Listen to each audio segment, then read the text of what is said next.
Good morning everyone, कैसे हैं आप सभी। आई होप आप सभी बहुत अच्छे होंगे और बहुत अच्छे से आप लोग अपनी लाइफ और पढ़ाई को एंजॉय कर रहे होंगे। सो आज है 23 फरवरी 2024, daily current affair by SSR. तो चलिए स्टार्ट करते हैं आज का लेक्चर। आज का लेक्चर बहुत ज़्यादा इंपॉर्टेंट है और इंटरेस्टिंग भी रहने वाला है। सो आज के लेक्चर में हम 23 फरवरी से रिलेटेड जितने भी इंपॉर्टेंट क्वेश्चन होंगे उनको हम विद बैकग्राउंड इन्फॉर्मेशन के साथ समझेंगे। साथ ही साथ यहाँ पे हम स्टैटिक जीके के पोर्शन को भी कंप्लीट करते हैं। वीडियो के लास्ट में जो है क्वेश्चन ऑफ द डे भी रहेगा। तो चलिए स्टार्ट करते हैं आज का लेक्चर।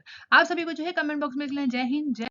तो चलिए सबसे पहले कर लेते हैं क्विक रिवीजन। तो रिवीजन करने वाले हैं यहाँ पर हम लोगों ने जो कल पढ़ा था। तो अभी जो है हाल ही में अंतर्राष्ट्रीय मातृभाषा दिवस कब मनाया गया? तो 21 फरवरी को बेसिकली जो है अंतर्राष्ट्रीय मातृभाषा दिवस मनाया गया था। कल के ही मैंने वीडियो में आप लोगों को जो है थीम भी बताई थी। तो आपको जो थीम जो है कमेंट बॉक्स में बताना होगा।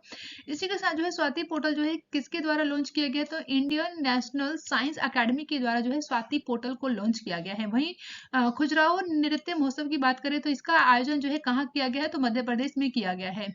बोर टाइगर रिजर्व जो कि कहाँ पर स्थित है ये याद रखिएगा, महाराष्ट्र में है स्थित। और जिला भी याद रख सकते हैं, यहाँ पर वर्धा जिले में स्थित है आपका बोर टाइगर रिजर्व, जो कि भारत का सबसे छोटा टाइगर अभयारण्य है।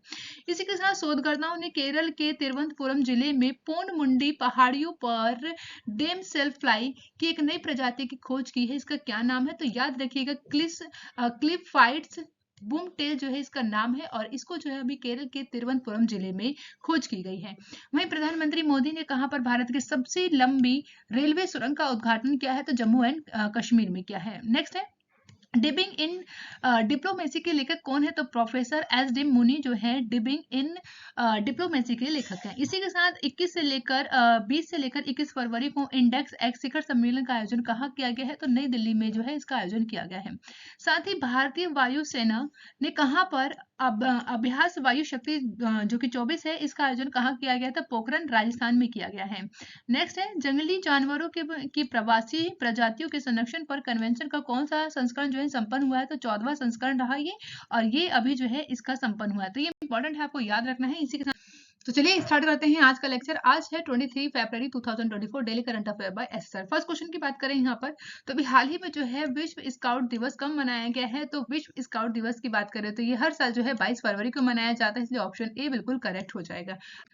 आइए बात करते हैं बैकग्राउंड इन्फॉर्मेशन की। तो हर साल जो है हम लोग विश्व स्काउट दिवस कब मनाते हैं? तो 22 फरवरी को मनाते हैं। ये याद रखिएगा, यहाँ पर बेसिकली रॉबर्ट बेडेन का जन्म होता है, इसी के लिए हम लोग जो है 22 फरवरी को ही क्या मनाते हैं? विश्व स्काउट दिवस के रूप में मनाते हैं। वहीं भारत में जो है स्काउटिंग की जो शुरुआत हुई है कब हुई है? तो 1909 में जो है इसकी शुरुआत होती है। वहीं भारत में स्काउट एंड गाइड्स एसोसिएशन का गठन कब होता है? 1991 में होता है। और ये विश्व स्काउट दिवस 2024 की थीम याद रखिएगा क्या है? तो scouts for a better world. क्या है? I scout for a better world जो है इसकी थीम रखी गई है। तो थीम और आपको डे जो है दोनों ही याद रखना इंपॉर्टेंट है।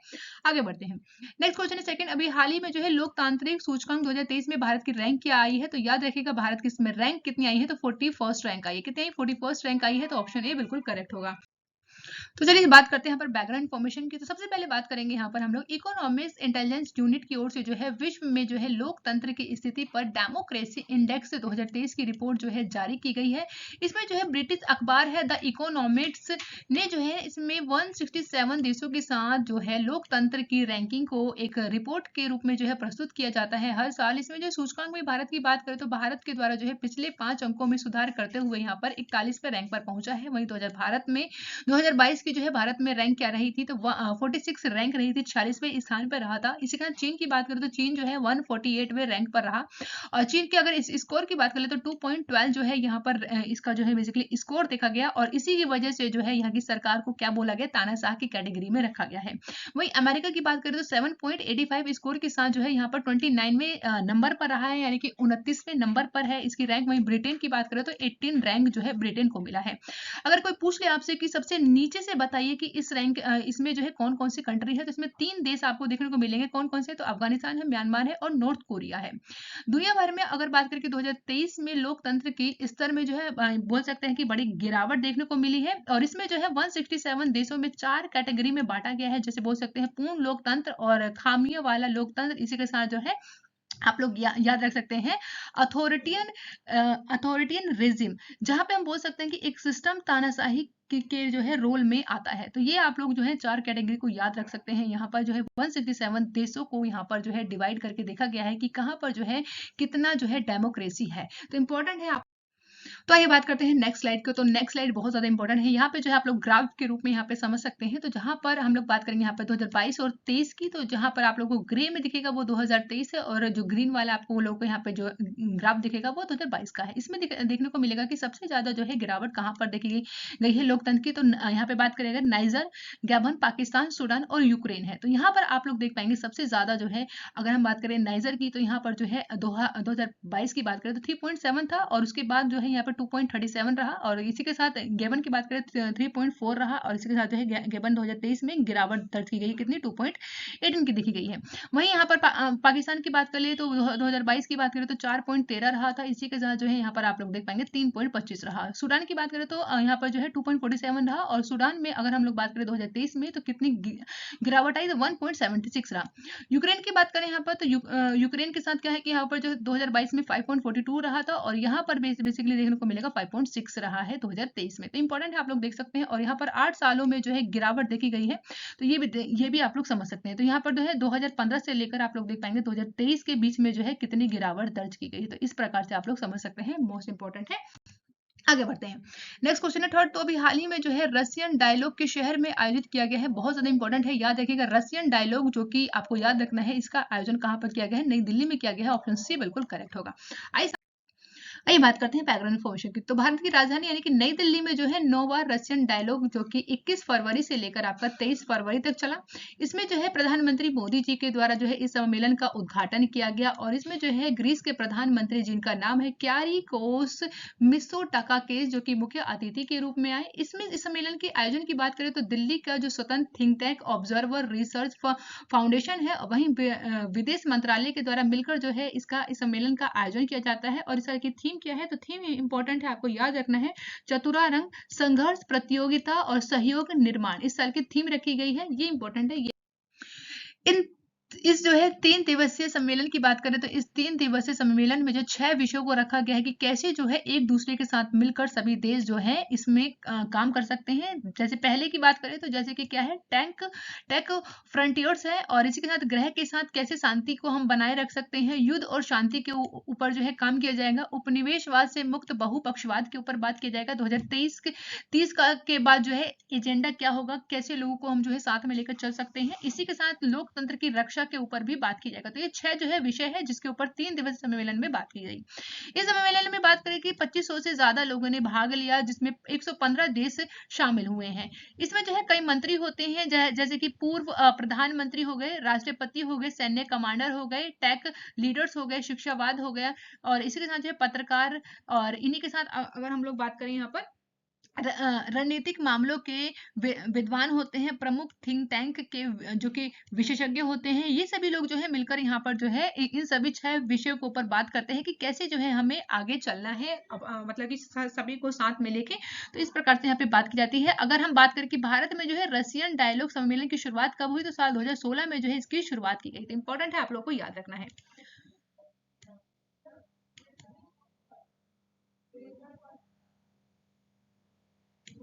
आगे बढ़ते हैं। अब देखो यहाँ पे हम लोग बात कर लेते हैं किसके बारे में। तो यहाँ पे हम लोग बात करने वाले हैं सस्टेनेबल डेवलपमेंट गोल के बारे में, जो कि 17 होते हैं। और वैसे हम लोग बात करें तो 169 जो बेसिकली इनके जो कि आप लोगों को पार्ट देखने को मिलेंगे, ठीक है। तो सबसे पहले हम लोग को क्या करना है कि नो पॉवर्टी रखनी है। सेकंड नंबर पे हम लोगों ने रखा है कि कोई जो है भूखा नहीं रहेगा। और जो है थर्ड नंबर की बात करें तो सबकी हेल्थ कैसी होगी, अच्छी होगी, और क्वालिटी एजुकेशन सबको जो कि देखने को मिलेगा। और इसी के साथ जो है इक्वालिटी जेंडर की बात की जाती है, क्लीन वाटर की बात की जाती है, कैसे जो है हमें अफोर्डेबल बनाना है क्लीन एनर्जी को, इसी के साथ जो है हमें किस प्रकार से डिसेंट वर्क करना है, और इसी के साथ जो है इंडस्ट्री को, इनोवेशन को कैसे बढ़ावा देना है, रिड्यूस करना है इन इक्वालिटी को, सस्टेनेबल एंड कम्युनिटी जो कि हमारी जो सिटी होगी वो कैसे होगी, सस्टेनेबल होगी कि, ठीक है। और 12 नंबर पर जो है रखा गया है रिस्पॉन्सिबल की बात की गई है कि किस प्रकार से जो है हम लोग कंजम्पशन करेंगे और कैसे जो है हम लोग प्रोडक्शन करने वाले हैं। 30 नंबर पर रखा है क्लाइमेट एक्शन के बारे में। यहाँ पे 40 नंबर पर रखा गया है लाइव बिलो वाटर, यानी कि जो मतलब कि जलीय जीव हैं उनके ऊपर हम लोगों को ध्यान देना है। और इसी के साथ जो है लाइफ ऑफ लैंड के ऊपर बात की गई, पीस एंड जस्टिस की बात की गई है, और कैसे जो है हम इन सभी गोलों को पूरा कर लेंगे, ठीक है। तो ये जो होते हैं हमारे 17 बोल सकते हैं कि 17 जो है हमारे सस्टेनेबल डेवलपमेंट गोल है। और इससे पहले आप लोगों को बताना है कमेंट बॉक्स में कि कौन से बेसिकली गोल थे जो कि हम लोगों को कंप्लीट करना था और कितना हम लोग कर चुके हैं। अगर आप लोगों को पता है तो आप लोग मुझे। नेक्स्ट क्वेश्चन की बात करें, 4 नंबर का है। हाल ही में जो है कांग्रेस सांसद और लेखक हैं जिनका नाम है शशि थरूर, इनको जो है प्रतिष्ठित पुरस्कार जो कि है स्लेवियर डे ला लीजन डी होनूर से सम्मानित किया गया है। ये किस देश का पुरस्कार है? तो याद रखिएगा ये फ्रांस का पुरस्कार है जिन्हें जो है अभी सम्मानित किया गया है शशि थरूर को। ठीक है, आइए बात करते हैं इसके बैकग्राउंड इन्फॉर्मेशन को। तो कांग्रेस नेता है जिनका नाम है शशि थरूर, इनको जो है 20 फरवरी को फ्रांस के जो है सर्वोच्च नागरिक सम्मान जिसे बोलते हैं, जिसका नाम है सिवेलियर डे ला लीजन डी होनरू से सम्मानित किया गया है। थरूर की बात करें, इनको जो है नई दिल्ली में जो है फ्रेंच असेंबली के द्वारा जो है फ्रांसीसी सीनेट अध्यक्ष जिनका नाम है जोरेंट लाचार के द्वारा जो है बेसिकली प्रतिष्ठित पुरस्कार सम्मानित किया गया है। इस प्रस्ताव की बात करें तो फ्रांस सरकार के द्वारा इसका अनाउंसमेंट जो है अगस्त 2022 में ही कर दी गई थी। तो इंपॉर्टेंट है, याद रखिएगा आप लोग। नेक्स्ट क्वेश्चन है 5। अभी हाल ही में जो है हर घर जल योजना के तहत 100% कवरेज हासिल करने वाला पहला उत्तर पूर्वी राज्य कौन सा बना है? तो ऑप्शन सी करेक्ट हो जाएगा, यानी कि अरुणाचल प्रदेश की बात करें जो कि हर जल योजना बोल सकते हैं कि हर घर जल योजना के तहत 100% कवरेज हासिल करने वाला बन गया है पूर्वोत्तर का राज्य। आइए बात करते हैं यहाँ पर बैकग्राउंड इन्फॉर्मेशन की। मुख्यमंत्री है यहाँ के कौन? तो पेमा खांडू है। इनके द्वारा जो है जल जीवन मिशन के तहत जो है हर घर जल की योजना के तहत जो 100% हर घर में जो है जल पहुंचाने की बात की गई है कि 100% जो है सभी घरों में जल पहुंच चुका है। और इसी के साथ हम बात करें यहाँ पर जल जीवन मिशन के बारे में जो कि एक राष्ट्रव्यापी प्रयास है, जो कि राष्ट्रव्यापी प्रयास की बात करें, इसकी शुरुआत कब होती है? 2019 में इसकी शुरुआत होती है, जिसमें जो है रखा गया है कि हर घर जल, जिसमें कि जल जीवन मिशन के तहत 2024 तक जो है ग्रामीण भारत में व्यक्तिगत घरेलू जल कनेक्शन के माध्यम से सुरक्षित और पर्याप्त पेयजल उपलब्ध कराने का टारगेट रखा गया है। जीवन की गुणवत्ता में सुधार हो, और ये जो है इस मिशन के तहत जो है मिशन स्वच्छ पेयजल तक पहुंचाना सुनिश्चित करना लाखों भारतीयों व नागरिकों को स्वास्थ्य व कल्याण को बढ़ावा देने के लिए एक प्रमुख पहल है। तो इंपॉर्टेंट है, याद रखिएगा। तो अरुणाचल प्रदेश वो राज्य बन गया है पूर्व उत्तर का जहां पर हर घर जल योजना के तहत जो है 100% जो कि जल पहुंच चुका है। तो इंपॉर्टेंट है फैक्ट। नेक्स्ट क्वेश्चन है कि हाल ही में फैली एस नरीमन का निधन हुआ है, वह कौन थे? तो याद रखिएगा ये एक न्यायविद थे, तो इनका भी जो है हाल ही में निधन हो गया है, जिनकी आप लोग इमेज देख रहे हैं, इन्हीं का नाम है फली एस नरीमन। आइए बात करते हैं बैकग्राउंड इन्फॉर्मेशन की। तो कानून के विशेषज्ञ और सुप्रीम कोर्ट के वरिष्ठ वकील जिनका नाम है फली एस नरीमन का जो है 95 वर्ष की उम्र में बेसिकली जो है इनका निधन हो गया है, जो कि 10 जनवरी 1929 को रंगूर यानी कि म्यांमार में इनका जन्म हुआ था। और ये जो है बेसिकली नवंबर 1950 से बम्बे हाईकोर्ट के, ये यहाँ पर बेसिकली आपको याद रखना है कि वकालत की गई थी इनके द्वारा शुरू कब? 1950 में बम्बे हाईकोर्ट में। वहीं 1972 की बात करें तो भारत के जो है एडिशनल सोशलिस्टर जनरल नियुक्त किए गए थे। इसी के साथ आपको ये भी याद रखना है कि नरीमन की बात करें जो कि कानून कौशल को जो है कानूनी कौशल के कारण ये जो है जनवरी 1991 में जो है इन्हें पद्म विभूषण से सम्मानित किया गया था। इसी के साथ 2007 में इन्हें पद्म भूषण से भी और विभूषण से 2007 में जो है इन्हें सम्मानित किया गया था। तो इंपॉर्टेंट है, आप लोग याद रख सकते हैं। आप लोग यहाँ पे इमेज में देख सकते हैं, इनका नाम है फलीमन एस नरीमन। ठीक है, नेक्स्ट क्वेश्चन यहाँ पे 7। अभी हाल ही में जो है किस संगठन ने डिजिटल हेल्थ पर ग्लोबल इनिशिएटिव लॉन्च किया है? तो किसके द्वारा किया गया है? तो याद रखिएगा ऑप्शन सी करेक्ट होगा। यहाँ पे वर्ल्ड हेल्थ ऑर्गेनाइजेशन के द्वारा जो है डिजिटल हेल्थ पर ग्लोबल इनिशिएटिव को लॉन्च किया गया। आइए बात करते हैं बैकग्राउंड इन्फॉर्मेशन की। तो विश्व स्वास्थ्य संगठन के द्वारा बेसिकली जो है 20 फरवरी 2024 को डिजिटल हेल्थ पर ग्लोबल इनिशिएटिव को लॉन्च किया गया है। ये काम क्या करेगा? तो ये विभिन्न देशों के बीच ज्ञान और डिजिटल उत्पादों को साझा करने के लिए एक मंच प्रदान किया गया है। आप सभी को पता है 2023 में जो है G20 की बैठक की अध्यक्षता भारत के द्वारा की गई। इस बैठक के दौरान जो है निम्नलिखित प्राथमिकता वाले क्षेत्रों की पहचान की गई जो कि हमारे सस्टेनेबल डेवलपमेंट गोल है। इसमें से लिया गया तकनीकी परिवर्तन और सामाजिक डिजिटल बुनियादी ढांचा कैसा रहेगा, हरित विकास और पर्यावरण के लिए जीवन शैली पर प्रगति की बात की गई है, बहुपक्षीय संस्थानों में जो सुधार की बात की गई है, महिलाओं के नेतृत्व में विकास की बात की गई है, अंतर्राष्ट्रीय शांति और सद्भाव की भी बात की गई है डिजिटल बोल सकते हैं कि डेवलपमेंट गोल में। तो इन सभी के ऊपर जो है इसमें बात किया गया है। इन सब में से जो है तकनीकी परिवर्तन और सार्वजनिक डिजिटल बुनियादी ढांचा पर कार्य करते हुए WHO के द्वारा जो है अभी डिजिटल हेल्थ डिजिटल हेल्थ पर ग्लोबल इनिशिएटिव को जो है लॉन्च किया गया है। कोविड महामारी में डिजिटल परिवर्तन के एक उत्प्रेरक के रूप में रहा। इसमें जो है डिजिटल स्वास्थ्य वर्ष 2030 तक जो है सार्वभौमिक स्वास्थ्य कवरेज और स्वास्थ्य संबंधी सतत विकास लक्ष्यों को प्राप्त करने की बात की गई है। तो इंपॉर्टेंट है, ये आपसे पूछ लिया जाएगा आपसे एग्जाम में कि global initiative on digital health किसके द्वारा लॉन्च किया गया है। तो याद रखेंगे किसके द्वारा किया गया है, तो WHO के द्वारा किया गया है। आइए बात करते हैं WHO के बारे में। तो WHO यानी कि विश्व स्वास्थ्य संगठन, यानी इसे इंग्लिश में क्या बोलते हैं, वर्ल्ड हेल्थ ऑर्गेनाइजेशन कहा जाता है। ये क्या है, एक संयुक्त राष्ट्र की एक विशेष एजेंसी है जिसकी स्थापना कब की गई, 17 अप्रैल 1948 को इसकी स्थापना की जाती है। वहीं WHO के द्वारा जो है 7 अप्रैल को ही विश्व स्वास्थ्य दिवस के रूप में मनाया जाता है। स्विट्जरलैंड यानी कि जनेवा में जो है इसका हेडक्वार्टर देखने को मिलता है आपको। इसका कार्य क्या है, इसका कार्य है सार्वजनिक स्वास्थ्य पर अंतर्राष्ट्रीय सहयोग को आगे बढ़ाने का काम करता है। वहीं 12 जनवरी 1948 को WHO में भारत जो है सदस्य बनता है।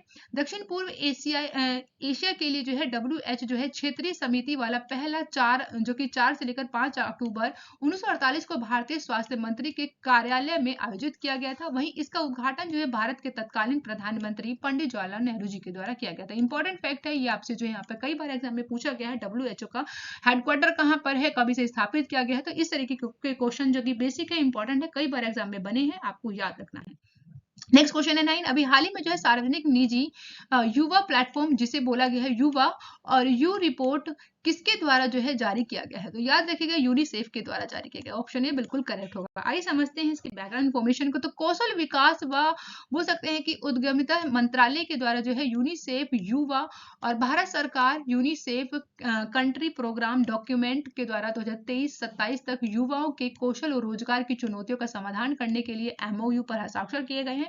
इसमें जो है इस साझेदारी में दोनों संगठनों के द्वारा, जो कि आपको याद रखना है, इसमें है MSDI और यूनिसेफ युवा की ताकत पर लाभ उठाएंगी ताकि जो है 21वीं सदी के जो स्किलिंग और बोल सकते हैं कि ऑपरेटरशिप है और उद्यमशीलता के अवसर, करियर गाइडेंस और नौकरी चाहने वाले युवाओं को सहायता के रूप में यहाँ पर काम किया जाएगा। तो युवा टुगेदर आपको याद रखना है, इंपॉर्टेंट है।